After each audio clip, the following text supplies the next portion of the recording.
Assalamualaikum warahmatullahi wabarakatuh. Nama saya Nur Hasana, mahasiswa program studi tasawuf dan psikoterapi dari kelas F3. Saya telah melakukan sharing session tentang psikologi Islam kepada teman-teman unita saya di beberapa kesempatan. Nah, bagaimana sih pemahaman mereka tentang ini? Mari simak hasilnya bersama. Sebelumnya, terima kasih telah menyempatkan waktunya. Nah, di sini aku mau mulai dengan pertanyaan yang sederhana. Kenapa ya di zaman sekarang itu kan serba canggih, informasi juga serba cepat, lalu teknologi juga semakin maju. Tapi kenapa justru makin banyak orang itu yang sering cemas, punya gangguan batin, sama ngerasa ada yang kosong. Nah, dari situ aku mempelajari bidang yang sangat menarik, yaitu psikologi Islam yang akan aku kenalkan kepada kalian. Nah, sebelum lanjut, aku mau tahu nih pendapat kalian atau pandangan kalian tentang psikologi Islam itu kayak gimana? Mungkin bisa satu-satu dan perkenalkan nama sama prodinya dulu. Oke, perkenalkan nama saya Rismawati. Saya dari Prodi Manajemen Zakat dan Wakaf, Fakultas Ekonomi dan Bisnis Islam. Menurut pendapat saya, untuk psikologi Islam itu seperti apa ya?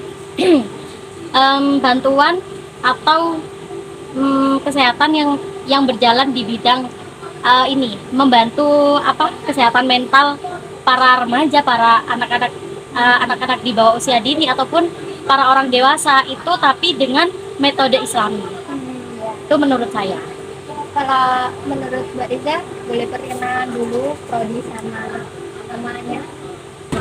Perkenalkan, nama saya Riza Amalia Yulianti dari Prodi Manajemen Zakat dan Wakaf. Menurut saya psikologi Islam itu psikolog ya yang membantu kesehatan mental bagi remaja, yang tadi nggak beda jauh sama pendapatnya Mbak Risma. Ya.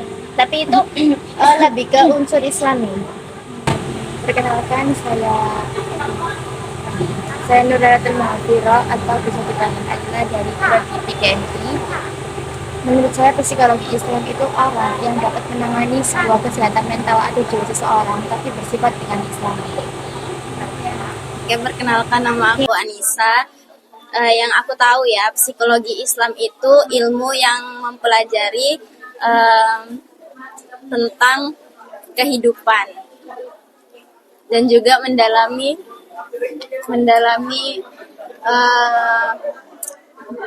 ilmu-ilmu yang kita rasakan di dalam hidup. Sudah. Oh ya, dari prodi apa? Dari Prodi Komunikasi. Silakan perkenalkan dulu prodi sama nama. Perkenalkan, nama saya Imran Amirullah dari Prodi Akidah Filsafat Islam. Mungkin merujuk kepada hal yang berkaitan dengan kejiwaan atau juga dengan kesadaran diri yang berbasiskan dengan agama. Mungkin seperti itu. Sudah? Aku Muhammad Cleonendra Alfat dari Prodi Hukum Tata Negara. Kalau menurutku psikologi Islam itu mempelajari tentang kejiwaan manusia berlandaskan dengan ajaran-ajaran agama Islam. Menarik ya tanggapannya. Lalu kita coba lihat dari sudut pandang ilmu. Nah, kalian pernah nggak sih sedikit banyak belajar tentang psikolog modern atau pernah makai ilmunya psikologi kayak tes kepribadian atau apa gitu, pernah? Kalau saya pribadi sih masih belum pernah. Tapi kalau konsultasi lewat temen dari prodi psikolog modern ataupun psikolog tentang Islam itu pernah, cuman sekedar konsultasi aja sih. Jadi aku mau ngasih pandangan atau sedikit pengetahuan tentang psikologi modern itu kayak gimana. Di psikologi modern itu ada 3 teori besar. Yang pertama itu psikoanalisis dari Sigmund Freud. Yang psikoanalisis itu adalah teori di mana manusia itu digerakkan oleh dorongan bawah sadarnya seperti ego. Di teori ini tuh ada ego, super ego, dan ID.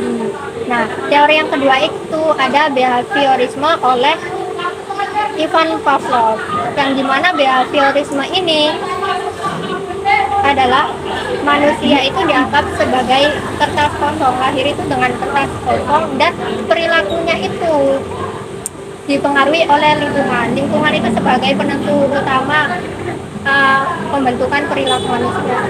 Nah, kalau yang ketiga itu ada teori humanistik oleh Maslow yang menekankan kebebasan manusia, atau manusia itu berhak bebas menentukan atau mengontrol dirinya itu dengan sepenuhnya gitu.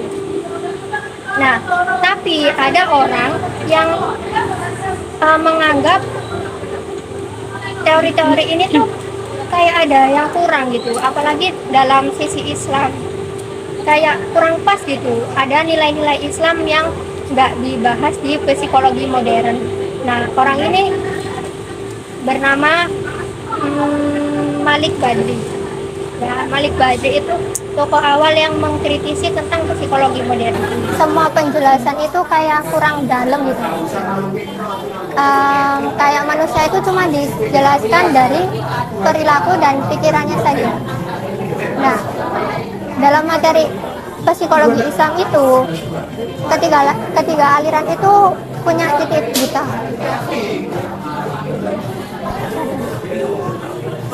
Ini tadi ya kan ya, ada aliran psikoanalisis, behaviorisme, dan humanistik. Tapi dalam psikologi Islam itu teori psikologi umum ini punya titik buta, yaitu mereka mengabaikan dimensi spiritual manusia. Nah, ibaratnya kita itu sebagai sebuah mobil ya, atau kita itu punya buku manual atau panduan mobil. Nah, di buku panduan itu cuman nerangin tentang sistem mobilnya, jalaninya gimana, tapi nggak pernah ngejelasin tentang yang nyupir gitu. Nah, di psikologi Islam ini masuk dengan konsep dasar yang namanya fitrah.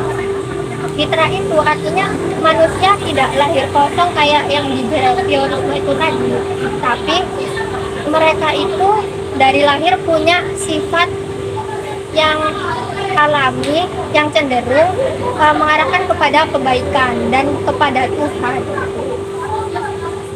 Nah, aku mau tanya nih, kamu pernah nggak merasa bersalah setelah melakukan sesuatu yang sebenarnya orang lain nggak tahu gitu? Misal kalian buat sesuatu yang nggak baik gitu, kan orang lain pastinya nggak tahu gitu, tapi kalian ngerasa bersalah gitu. Pernah. Nah, itu tanda dari dalam diri kita itu ada sesuatu yang hidup, itu bagian dari fitrah. Artinya kita itu nggak ada juga orang yang rusak dari lahir gitu. Itu hanya karena tertutupi atau terkotori oleh lingkungan, dosa, dan pengalaman hidup.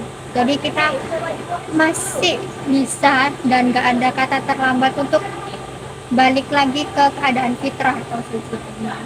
Nah, di psikologi Islam sendiri itu ada juga kondisi jiwa yang disebut. Nah, ini tuh punya beberapa tingkatan. Yang pertama itu ada tingkatan amaroh. Yang paling bawah ini tingkatan amaroh. Nah, aku mau tanya dulu ke kalian, pernah nggak sih kalian itu kayak lagi marah-marah gitu, terus merasa nyesel gitu? Maksudnya kalian itu kadang di suatu posisi itu marah kepada orang tua atau teman gitu, pernah kan ya? Nah, di situ tingkatan amarohnya, atau kondisi ketika kita sepenuhnya itu dikuasai oleh dorongan impulsif, tidak mampu menahan diri, sadar bahwa sesuatu itu salah, namun tetap dilakukan. Lalu kita lanjut ke tingkatan yang berikutnya. Level yang kedua itu ada nafs lawamaroh. Nah, setelah kalian marah-marah ke seseorang ini, kalian pernah nggak besoknya atau nanti malamnya itu kayak ngerasa bersalah? Kenapa ya aku ngomong kasar ke dia? Kenapa aku marah gitu? Pernah? Nah, disitulah tingkat nafs lawamarohnya, yang dimana terdapat suara batin yang aktif mengoreksi dan memunculkan rasa menyesali setelah kita melakukan sebuah kesalahan. Dan level yang terakhir itu ada nafs mutmainnah atau jiwa yang tenang. Di level ini tuh kondisi jiwa itu sudah mencapai puncaknya, alias stabil, damai, dan sangat kuat. Yaitu meskipun diuji dengan berbagai cobaan yang sangat berat, itu jiwanya tuh tetap stabil. Oke, dari pemaparan saya tadi itu bisa kita tarik ke dalam diri kita sendiri, bisa kita identifikasi kita ini sebenarnya ada di tingkatan jiwa yang mana, apakah masih suka marah-marah atau udah mulai menyesali gitu ya, atau memang jangan-jangan jiwa kita itu ada gangguan gitu. Tapi meskipun kita udah berusaha konsultasi, apalagi pakai ilmu-ilmu psikologi umum, ternyata itu nggak mempan, ya bisa jadi karena penanganannya salah gitu. Obatnya salah. Kalau yang sakit itu jiwa kita, ya maka obatnya juga harus pendekatan kepada jiwa atau spiritual kita.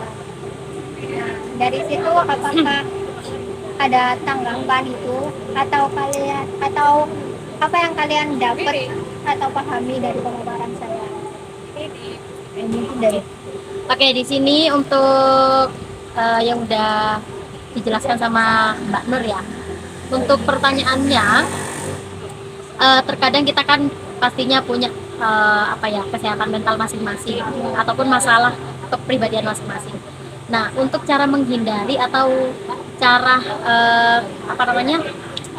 biar kita cara mencegah biar kita itu tidak sering marah-marah, karena bentuk marah-marah itu kan banyak banget dari faktor apapun, itu bisa dari faktor lingkungan ataupun keluarga, teman, pendidikan dan lain sebagainya. Itu kita pasti ada jiwa yang kepengen marah-marah terus gitu.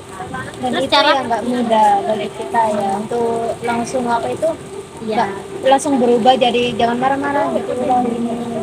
apalagi kalau kita habis marah terus menyesali, itu pun pasti gitu loh, habis marah terus menyesali itu pasti ya. Karena kan untuk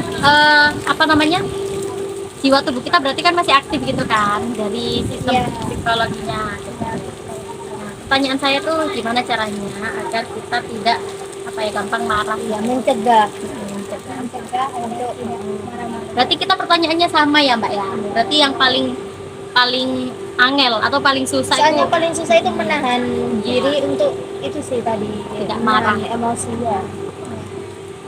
Sebenarnya yang dari pertanyaannya dan penjelasannya tadi kayak udah nemuin titiknya itu. Kalau marah-marah itu bisa disebabkan oleh berbagai faktor, entah itu lingkungan dan seterusnya. Bisa jadi juga sebelumnya kalian itu di lingkungan tertentu kayak di keluargamu itu selalu nahan perasaan gitu. Jadi marah-marahnya itu ketika di luar gitu. Kalau saya sih lebih ke itu ya. Saya mau ceritanya di itu aja, di lingkungan aja ya. Lingkungan pertemanan. Terkadang itu ada yang bikin jengkel gitu loh. Apalagi pas contohnya kita dikasih tugas kelompok, tapi dia nggak mau ngerjain. Bener-bener dia nggak mau ngerjain sampai tuntas, tapi itu nggak satu kelompok, 2 kelompok, 3 kelompok sama kita gitu. Dan kebetulan kita juga sering satu kelompok gitu, dan itu kita nggak beda jauh pertanyaannya. Pertanyaannya kita satu sama. pengalamannya nggak beda jauh. Iya, Gitu. sama. Kan kita satu prodi juga, satu kelas. Ya, gitu sih yang bisa tak buat contoh. Karena nggak satu dua kali dia bikin kita marah, karena bahkan pernah hampir kelewatan nggak sih kita. Sebelumnya kita nggak langsung marah kok, cuman kita itu udah beberapa kali itu ngomong baik-baik gitu loh. Pertanyaannya selesai. Ya kalau bos sebenarnya Cara supaya mencegah agar tidak marah-marah gitu. Nah, kalau dalam ilmunya psikologi Islam, marah-marah tadi kan termasuk ke tingkatan yang paling pertama ya, amarah. Ya, Ya. mungkin dari apa namanya, spiritualnya menenangkan diri dengan cara sholat apa gimana gitu. Ya, kalau dalam psikologi Islam memang diarahkan untuk beribadah, karena praktik-praktik ibadah itu punya dampak psikologinya masing-masing. Bahkan ada penelitian gitu, seperti zikir itu ternyata bisa mengaktifkan sistem saraf yang membuat tubuh kita lebih rileks. Terus latihan untuk bersyukur. Nah, syukur itu bisa mengubah cara otak memaknai bahwa masalah itu akan membuat kita itu menjadi kuat. Jadi kalau kita menerapkan prinsip-prinsip seperti zikir tadi kan membuat lebih rileks atau lebih tenang ya. Dan menerapkan syukur, kita itu akan memaknai setiap kesulitan kita itu dengan makna yang positif, bahwa ujian ini akan membawa kita ke lebih kuat gitu. Apalagi kalau masalahnya soal kelompok ya, itu sebenarnya hasilnya akan berdampak ke diri mereka sendiri yang misalnya nggak ngerjain kelompok, dan dari posisimu juga kamu juga akan dapat sesuatu yang mereka nggak dapat. Misalnya kalian jadi lebih pinter kan, ya lebih paham, ya mereka karena nggak ikut ngerjain ya kan nggak paham gitu. Itu contoh memaknai kejadian ini. Oh ya udah, nggak apa-apa, ilmunya aku sendiri yang dapat. Ada yang ditanyakan, Tapi ada misal ada orang dia itu jiwanya itu jiwa kepanikannya itu tinggi banget gitu. Kalau misal dia itu ada masalah tiba-tiba kayak panik attack terus ke trigger gitu, itu ngatasinnya kayak gimana? Nah, kalau itu seperti yang saya katakan tadi, kita kan gabungan dari psikologi dan nilai-nilai konsep Islam. Nah, orang yang punya masalah harus diidentifikasi dulu penyebabnya apa. Jadi pertanyaannya gimana? Sering mengalami panik attack ya? Itu karena kenapa gitu? Iya, kenapa? Terus ya itu butuh penanganan yang serius enggak? Terus butuh tahap kayak misal kayak orang yang kena anxiety itu kan pasti ya itu butuh terapi khusus gitu kan. Jika gangguannya itu sudah terlalu parah ya, sampai mengganggu aktivitas, sampai kayak paniknya itu nggak tahu tempat juga, atau tiba-tiba itu memang jadi masalah serius, jadi harus dikonsultasikan. Kalau di UINSA sendiri itu ada konseling UINSA yang letaknya itu di Student Center. Itu mbaknya bisa ikut konseling di situ. Kalau mau tahu jadwalnya bisa dicek di Instagram, karena bisa isi Google Form-nya di situ. Atau kalau di prodi saya sendiri, prodi tasawuf psikoterapi, itu kami juga punya lab namanya Kolbun Salim, tapi jadwalnya itu masih belum tetap. Jadi kalau mau ikut konsul di Kolbun Salim bisa hubungi anak TP dulu atau saya juga bisa. Ya, aku mau jawab pertanyaan dari Cleo dulu. Adakah batasan antara ilmu psikologi Islam sama tasawuf ya?